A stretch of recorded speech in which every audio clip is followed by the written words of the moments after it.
Dans cette nouvelle vidéo, vous allez connaître les deux barrières qui vous empêchent d'avoir du succès avec Bob Proctor. Pour bien comprendre et éviter ces barrières, je vous invite à bien suivre la vidéo du début jusqu'à la fin.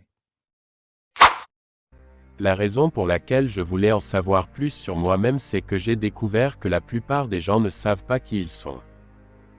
Si vous demandez à la personne moyenne qui ils sont, ils vous donneront leur nom, ils vous diront que je suis Bob Proctor, mais ce n'est pas le cas. Bob et Proctor sont deux mots que mes parents me les ont donnés.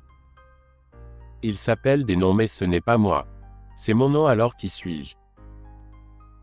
C'est une question très intéressante et je crois que si une personne commence à étudier cela et cherche la réponse, elle trouvera la réponse. Vous voyez, nous vivons simultanément sur trois plans de compréhension. Nous sommes des créatures spirituelles, nous vivons dans un corps intellect et nous vivons dans un corps physique, mais parce que nous manquons de compréhension de qui nous sommes totalement enfermés dans un monde physique et nous laissons des choses extérieures nous contrôler. 95% de la population réagit à la vie qu'elle ne vit pas du tout.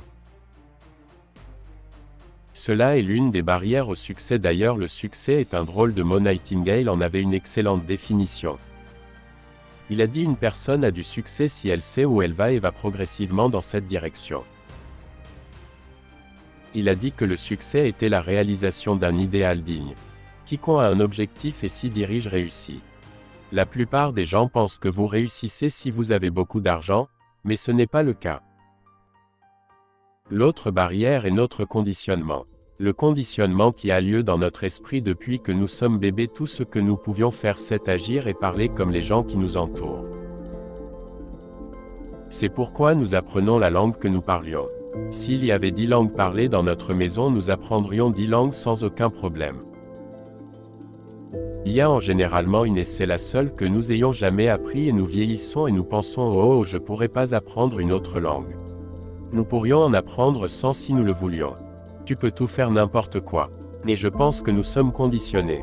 Nous avons un vrai conditionnement fort, généralement avec pas de très bonnes idées.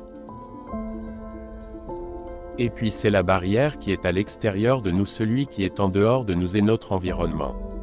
Nous avons tendance à agir comme tout le monde autour de nous et si vous y réfléchissez bien, cela n'a pas beaucoup de sens parce que si vous étudiez les statistiques, 95% des gens vivent leur vie et ne vivent jamais comme ils le souhaitent. Savez-vous que 95% de la population en Amérique du Nord, le continent le plus riche de l'histoire du monde, ils travaillent tous de manière productive, disons pendant 40 à 65 ans et ils finissent tous avec presque pas d'argent. Environ 5% des gens finissent par être financièrement à l'aise ou indépendants.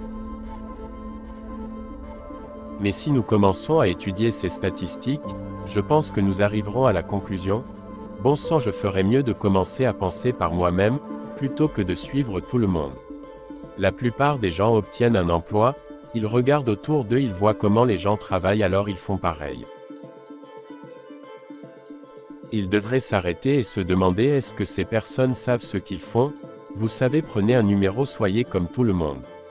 Vous voyez, ce serait formidable dans le royaume des animaux, mais les êtres humains ne sont pas censés vivre de cette façon.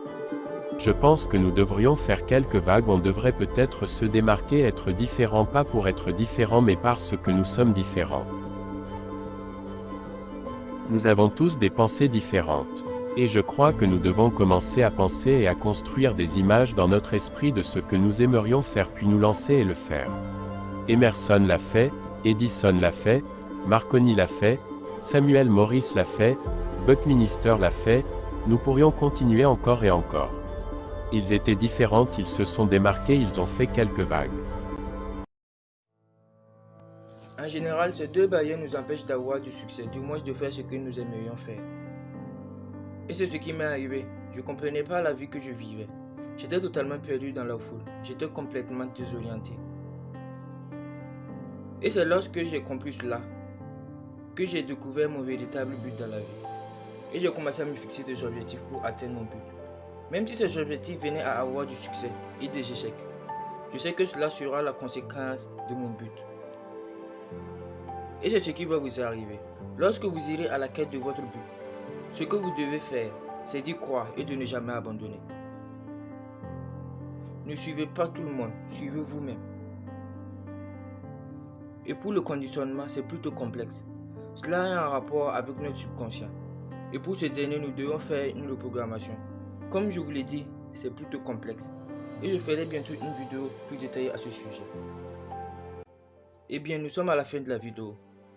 Abonne-toi et active la cloche de notification pour ne rater aucune de nos prochaines vidéos. Si c'est le cas, on se dit à la prochaine épisode.